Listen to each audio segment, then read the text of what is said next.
We are in week 4 of this series, Fixer Upper, and it's been really great for me. We've looked at our mental health, why our thought life matters. We've even touched on our physical health, why our physical health matters, and we're going to get more into that in the coming weeks. Last week, we looked at our spiritual health, our spiritual endurance, and how we develop that, and the disciplines we need in our life to do that. And today, everybody say, big deal. Big deal. It's a big deal because we're going to talk about relational health. And relationships, are relationships important to anybody? Yeah, relationships are important to everybody, right? And it's so important, so critical, and I have a confession to make. As I prepared for this week, I'm like, this really isn't a super spiritual topic, it's kind of, and the more I got into it, it is absolutely spiritual. It has everything to do with our spiritual health and growth. And that is why we've coined this great term that I use almost every day of my life. Save the drama for your mama. Right? Because it's a big deal. Relationships are a big deal, and we all have issues with drama and things like that. And we can all use just a little bit of help with this big deal called relationships. But before we get into relational health, let's review really quickly some of the main thoughts that we've had up to this point. In week 1, we learned that in order to change our life and to fix up our life, we need to change our stinking thinking. That when we change our thinking, we can change our reality. So much revolves around your thought life. How you think, how you speak, positive or negative. The Bible says, I put blessing and curse before you. Life and death, God says. He says, I hope that you choose life. I want you to choose life. And we get the opportunity every day to choose life or death by the way we think. So we need to renew our mind according to His promises. And in the second week, we learned that rest is essential, that we need a break. When we need a break, we take a break. Right? We've been created for this thing called Sabbath rest. What does that mean? That means 6 days we work hard, and on the 7th day we rest. Try that again. 6 days we work hard, and on the 7th day we rest. But most of us are running around, we're working too much, and when we're not working, we're thinking about working, or we can't just disconnect. We're plugged into everything, and we're going crazy. One of my all-time favorite quotes, I've said it to you 2 or 3 times, I'm going to say it to you again. The problem with the rat race is, you're still a rat. So we need to rest when we need rest. And then last week we looked at this idea that we need to build our spiritual endurance through spiritual exercises. Just like physically you can get stronger by lifting weights, spiritually you can get stronger by lifting some weight as well. By reading the Word, by praying, by existing, right? And evaluating and how you interact with people, your spiritual growth. It's every area. You're a spiritual being. Whether you knew that or not, you are a spiritual being. Before you're physical, you're spiritual. And so it's impossible to disconnect yourself from your spiritual health. How do we grow our spiritual health? Set our minds on the things of God. And that brings us to today, because we've talked a lot about focusing on the right things, but I want you to understand a very important, critical, thing and truth in your life. And here it is. It's hard to focus on the right things when you have the wrong people in your life. It is very hard to focus on the right things when you don't have the right relationships in your life. Which is today's big idea, that you are created to thrive in community, but not an unhealthy community. You're created to thrive in a community, in relationships that are focused on God. His design for you shows us some very basic principles that we're going to talk about today. Shows us basic principles on how you can improve your life. You want your life to improve? Then listen to some of these things. The idea that we are created to thrive in communities highlighted in the very first problem of the Bible. Notice I didn't say the first chapter, I said the first problem. And I bet a lot of your minds just automatically jump to the Garden of Eden, right? Adam and Eve and the tree with the forbidden fruit and sin. But guess what? The first problem happened before the first sin ever was. Some of you are like, what? I mean, I've preached before, and I believe this is true, that the world was perfect before sin. But it doesn't mean that there wasn't a problem. There was a problem. Even a skim reading of the book of Genesis shows that sin wasn't the first problem. But before sin entered the world, there was a problem. I believe this is going to help you understand the importance of community and relationships. Are you ready to see what the very first problem was? The first problem was isolation. God created all of this stuff. He created light, and there was light, and He saw it, and He was like, that is good. He created the atmosphere and the sky, and He looked at it, and He said, that is good. He probably said something more like, that's awesome. He created water and plants and stars and fish and animals, and He looked at it all, and He said, that is good. Then He took, and out of the dust of the earth, He formed the first man. He picked him up, He made a garden, He picked him up, He put him in it, and He goes, something's missing. This just isn't quite right. In fact, His exact words were, it is not good for man to be alone. The problem was man was alone. It wasn't sin, it was the fact that man was alone. He says, I'll make him a helper just right for him. Genesis 2:18. We don't have time to go over these first 2 chapters in Genesis, but go home. I encourage you, read the whole account today. Chapter 1 and 2, God saw all these things He said is good, but then He saw when man was alone, He said, that is not good. It's the first problem we see in the Bible. And the main point of our talk today is this, is that God made everything good, but when man was alone, it was not good. We're created to thrive in community. Now I want to be clear. That doesn't mean you can't ever be alone. That doesn't mean that you can't take time by yourself. You know, when I get stressed out and I need alone time, I go to the bathroom. Am I the only one? And they always get that knock on the door. Don't worry, it's Caden most of the time. Daddy, where are you? It's been an hour. Leave me alone, I'm going to the bathroom. Listen, Jesus got alone all the time. The Bible says He often withdrew to get alone so He could pray, so He could think, so He could connect with God.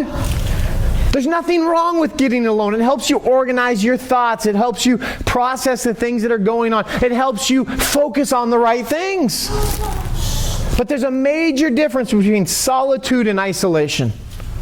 Solitude vivifies. It makes things come alive. It makes you think and process. My wife knows that when I'm complaining about something stupid, that if I get a little solitude, that I'm going to have a clear head. Has anybody ever been there before? See, because solitude allows you to process things and see where you're going wrong, where you're missing the mark, or sometimes where other people are. But isolation kills. Isolation is a killer. So there's times when you need to be alone. There's nothing wrong with that. But getting alone should not be used as an escape. The second you use getting alone as an escape mechanism, you're isolating yourself. And there's a big, big difference. Isolation is not healthy for you. You are a spiritual being. You are created to thrive in community. It doesn't mean you can't be alone. Again, it doesn't mean you can't get alone. But when you're using it to escape from everybody, understand that you will not thrive in isolation. Friends are critical. Friends they're critical. They matter, don't they? So let me ask you a question leading into this message is, have you ever had a friend that helped you out? I hope you have. Some of you are like, nope, never. And the others of us have had many friends help us out. Right? And we've had people do great things because friends are supposed to make life easier. They're supposed to give you support and relief. When times are tough, they help you out. When it's time to party, they're on the dance floor getting down and boogieing. You know what I'm saying? When you laugh, they laugh. When you cry, they cry.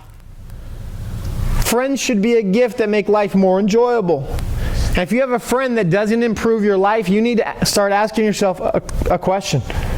Why are they in my life? That's a painful question, but it's one that you have to ask yourself. The Bible's full of stories of friendship.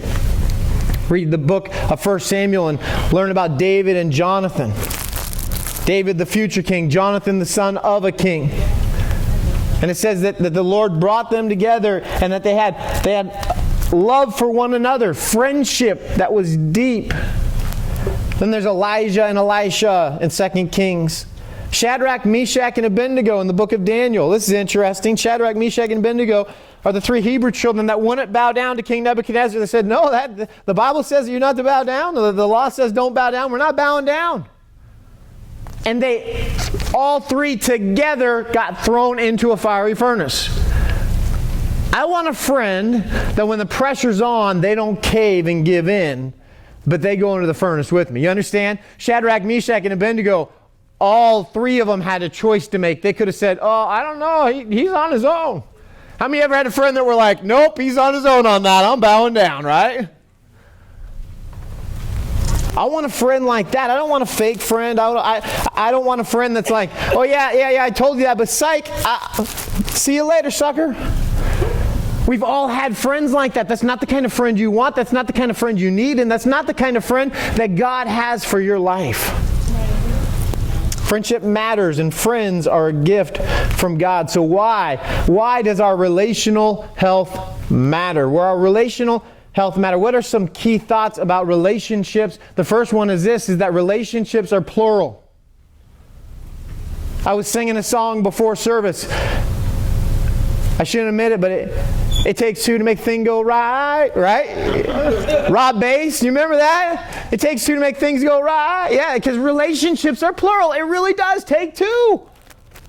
They're a two-way street. Healthy relationships are plural. They're not singular. If you're in a singular relationship, you need to ask yourself, why? Why? Ecclesiastes 4, 9 to 11. 2 people, everybody say it with me, 2 people are better off than one, for they can help each other succeed. If one person falls, the other can reach out and help, but someone who falls alone is in real trouble. You ever been isolated and fallen? Help, I've fallen and I can't get up. Likewise, 2 people lying close together can keep each other warm. But how can one be warm alone? See, it's about thriving and surviving. You need community. And when you have it, you thrive. Doesn't mean that everything's going to be always great. But it means when the bad times come, you can count on your godly friends. Another thing is they're plural and there are 2 sides to every relationship, and this is one of the key problems people have. Relationships are plural. It takes 2 and there's a 2-way street. Do you know what the danger of driving on a 2-way street is? Head-on collision. Hello? Want to know what the biggest struggle with relationships are? They're a 2-way street, head-on collisions. They're plural. They're 2. It takes 2. The first time I drove, I got my learner's permit. I ran home because they gave it to you at school back in those days. I ran home and I told my mom, I got my permit. She says, great, I need to go to the store. I said, awesome, let's go. And so I slowly backed out of the driveway. I was driving awesome for the first 30 seconds or so. We got to the main street and I turned onto that street and she started screaming. What's wrong? You're on the wrong side of the road! Pull over! Freaked out, man. Some of our relationships, we're on the wrong side of the road. And we're driving down the freeway. Planes, trains, and automobiles, one of the greatest lines ever. They're getting on the off-ramp and somebody screams, you're going the wrong way. His answer, how do they know what way I'm going? See, relationships are plural. They need to know which way you're going. You need to be on the same page. You need to be traveling in the same direction. There's 2 sides to every relationship. Who you are, right? Because that matters. Want out of life. Your likes and your dislikes. By the way, this is a component of relationships, but it's a shallow part of it. If you have a relationship that's based on what kind of food you like to eat, probably not going to last a lifetime. But a start to a relationship can be something like that. What are your relationships built on? See, these are important, but remember, they're not the only thing. Because there's a whole nother side to a relationship. And remember this, relationship. In fact, say this with me. Relationships are bigger than me. See, they're not about me. They're about we. They're about us. And many times people fail to remember that relationship is not all about them. Some of us struggle because we build these relationships and they're all about what can I get? What about me? And then the second side of this is who they are. Two sides of every relationship, who you are and who they are.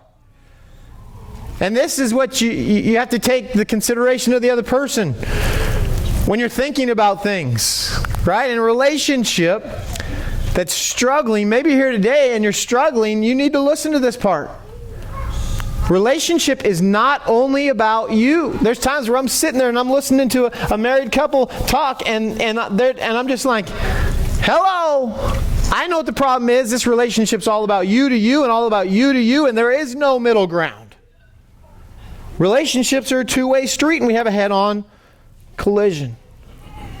But when you care about someone, you take their likes and their dislikes into consideration. My son loves Legoland. There really isn't much for me to do at Legoland except for watch him have fun. And I'm okay with that. So we go to Legoland. Part of our relationship. My wife loves Chick-fil-A. There is no other chicken sandwich alive besides Chick-fil-A. She loves it. I didn't get her approval before I used this illustration, but she'll forgive me. I love food. She loves Chick-fil-A. Match made in heaven. Yesterday, I went to another restaurant. I'm not going to say names. It was a fast food restaurant. And I saw that, I wasn't going to get anything. Then I saw they had a grilled chicken sandwich. And it was almost the exact same calories as the golden standard of Chick-fil-A. And I was like, I'm getting one of those. And man, that thing tastes good. But guess what? The next day, when it was time to get a chicken sandwich, it was back to Chick-fil-A because I was with my wife. The other place cost less. The other place had a bigger chicken patty. But listen, the chicken sandwich isn't more important than my wife. Right? So we got to take their likes and dislikes into consideration. A healthy relationship, you must take other people's opinions into consideration. You may or may not know this, but my wife and I are incredibly different people. I don't think you can get two people that are really much more different. If you're wondering, I'm the extrovert. She's the introvert. We go into a grocery store and I look for you. Everywhere I go, I'm looking for you. Hey, what's up? How you doing? What's going on? 30 minutes later, we finish our shopping. My wife goes to a grocery store to shop, not talk. Okay? Guess what? That neither one is right or wrong. It's just that we're different. We're wired differently. And it's okay, but relationships, you got to remember, you're wired differently. Sometimes we place unrealistic expectations on our friends based out of our own likes and dislikes, our own opinions. What do you mean you don't like this? Oh, no. You have to experience this, because when you experience this, then we can do it together. And then someone's like, I still don't like it. You know? Listen, growing up, I was raised in a house with two older brothers. We were like Die Hard and Rambo, all right? That was like a Friday night entertainment. I have a house now with 3 girls in it. Die Hard and Rambo are not on the table. Okay?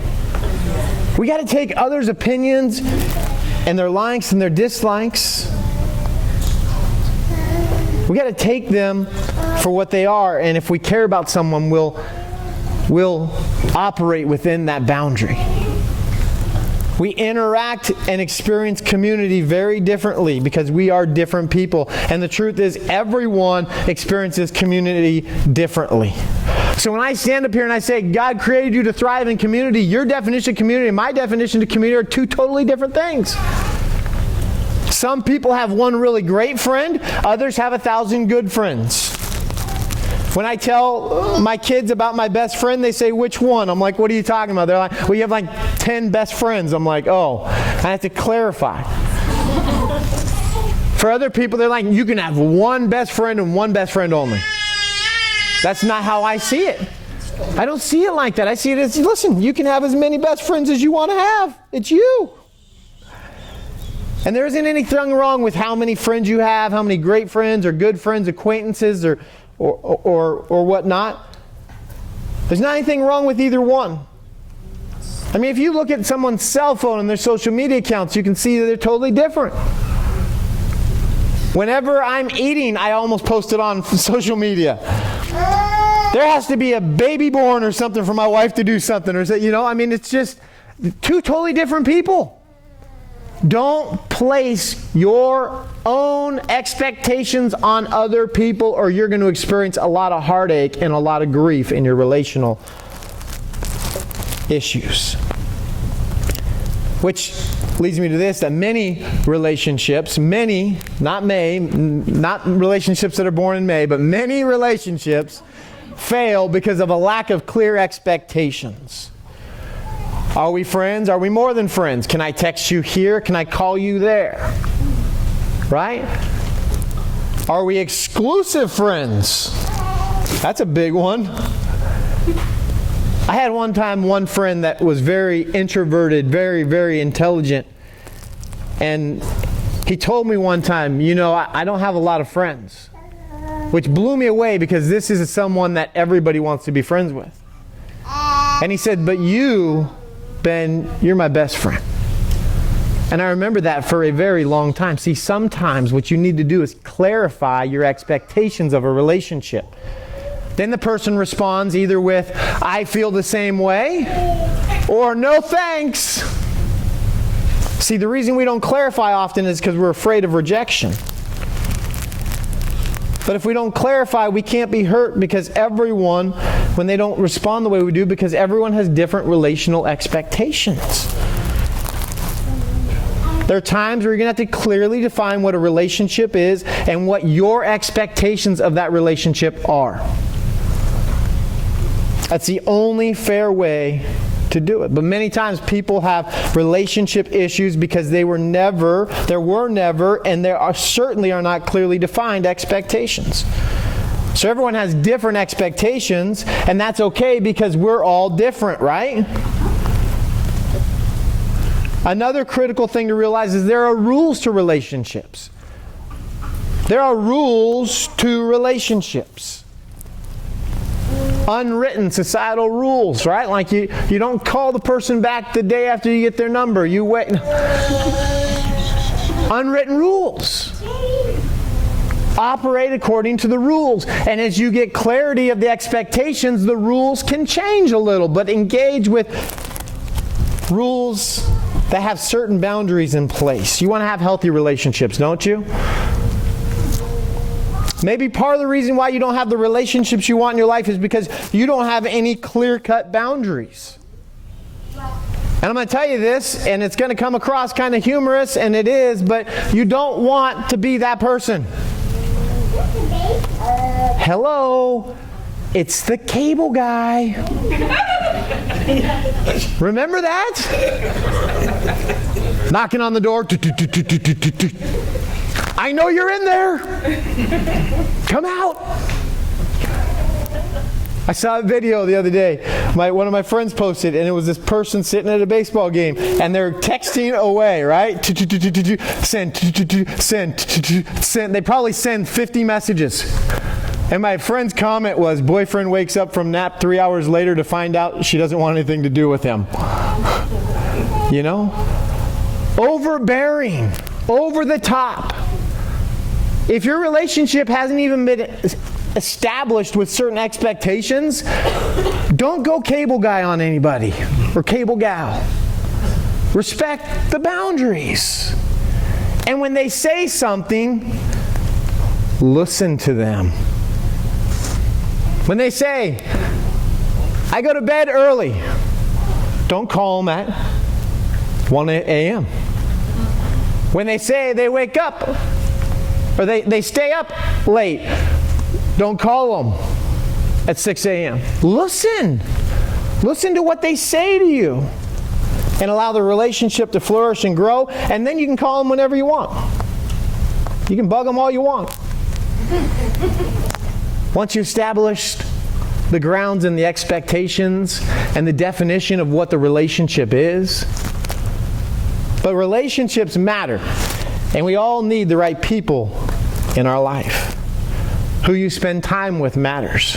You ready for me to go all biblical on you now? You probably are.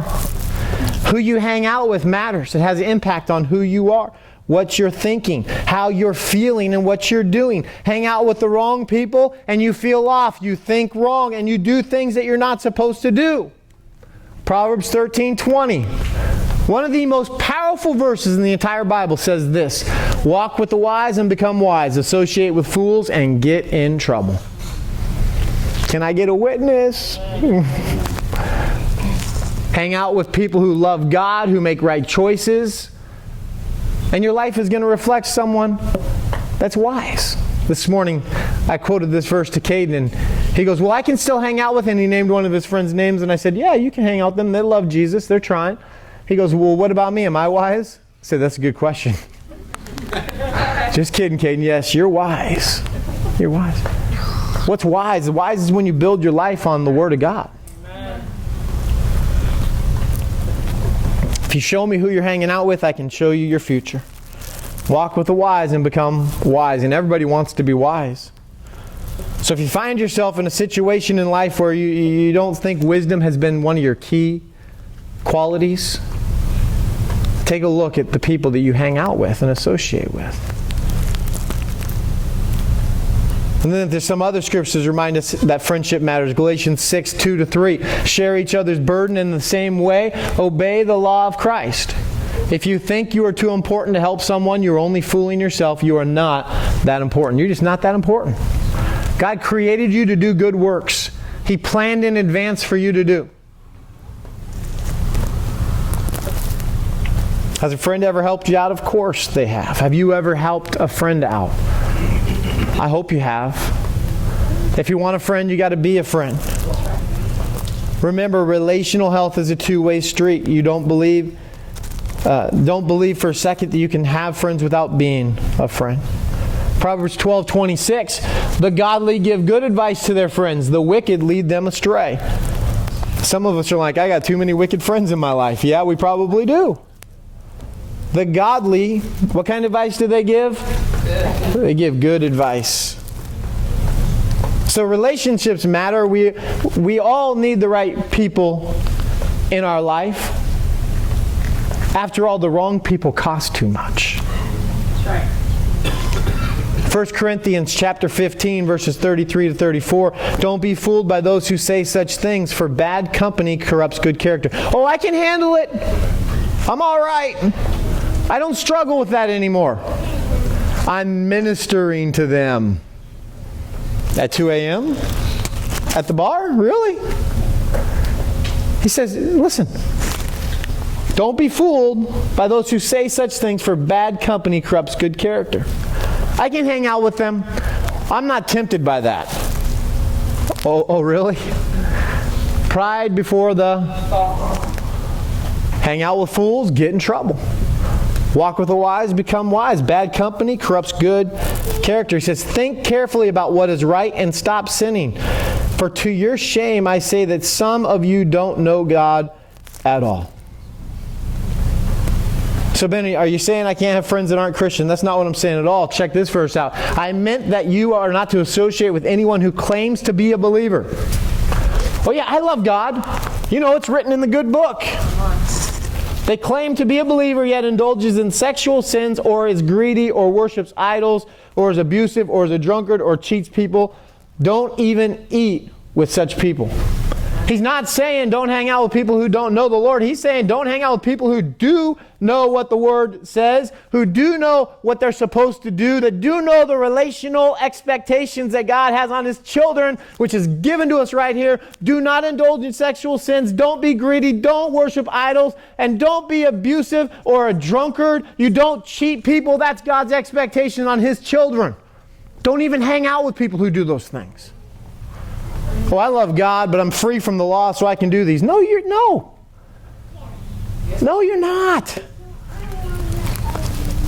Take no part in the worthless deeds of evil and darkness. Instead, expose them. So we're created to thrive in community. Having the right friends is critical to the success of your life. And not only that, but community itself is attractional. I mean, God created us to experience community, which tells me that people intuitively want to belong.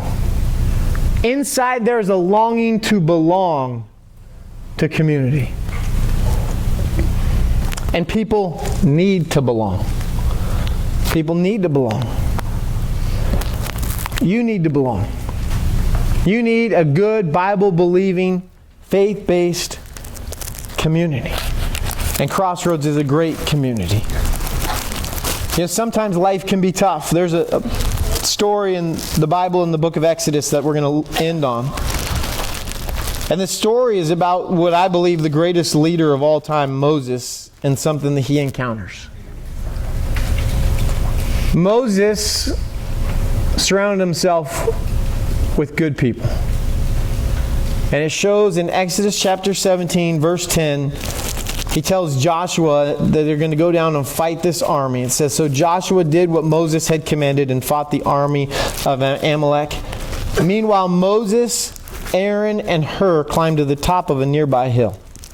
So he sends Joshua and the troops down into the valley, and they climb to the top of this hill. As long as Moses held up the staff in his hands, the Israelites had the advantage. But whenever he dropped his hands, the Amalekites gained the advantage. That's a bad mistake, by the way. Could you imagine every time Moses... Can you imagine as the leader, every time Moses dropped his arms, somebody dies? He's in pain. He's doing everything he can to lift that up. But they're hurting. Listen, this isn't just like, oh, I raised a little staff in the air. He's holding this up all day long. You remember in PE class when they made you do something like wall sits and you had to have your arms out or your arms up? Remember how painful that gets? Remember sitting in class and the teacher, you had that rule where you have to raise your hand, and you raise your hand and you're like, pick me, pick me, pick me, and 32 seconds goes by and your arm feels like it's going to fall off, and so you hold it up like this? Right? So you got Joshua, he's holding the staff up. Moses, he's holding the staff up. Joshua's down there, he's battling, and Moses' arms get tired, so he's just going to take a break. And there goes 5, 10 more guys. Imagine what Moses is going through here. Moses needs something. And it goes on and it says, Moses' arm became tired. He could no longer hold them up. He's done. His community is going to be in rubbles.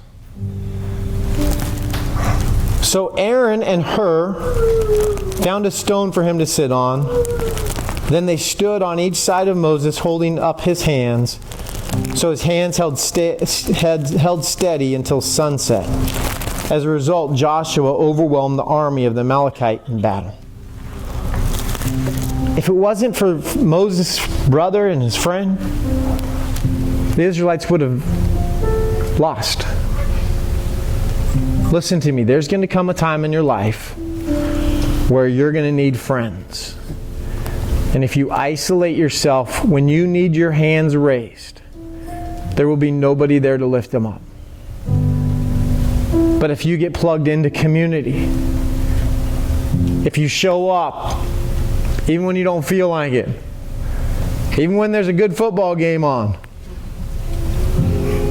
even when there's other things that you could be doing, when you need someone to raise your arms, God will provide it. Amen? Let's pray.